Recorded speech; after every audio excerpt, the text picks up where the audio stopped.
The Daikin SUT can actually give us live feedback based on its current status.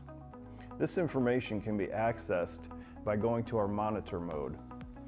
Pressing the menu key, you will see the screen flash N00.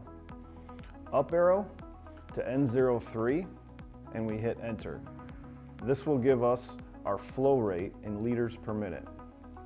Up to N05 will tell us our motor RPM. Up to N10 will tell us our motor temperature in degrees Celsius. And N12 will give us our input voltage multiplied times the square root of 2, or 1.414 approximately.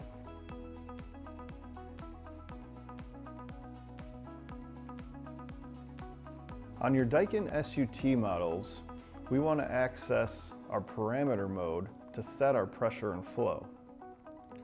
You can do this by holding down the Enter and Menu keys for 2 seconds until it flashes P00 on your display. We'll want to use the up arrow to P13 and hit enter.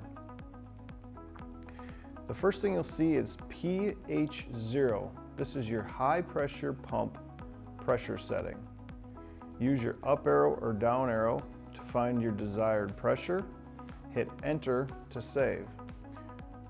You will then see QH0. It looks like a 9, but it's a Q for flow, which is your flow rate in liters per minute.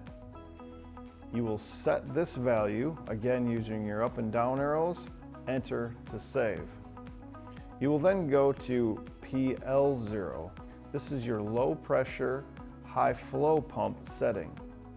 You'll set the pressure, but remember we want this pressure to be below our high pressure setting that you set previously. Enter to save, which takes us to our QL0, and that is our flow rate for our low pressure, high flow pump. Enter to save. If you hit the menu key again, it will take us back to the main display, which should now be showing your set pressure.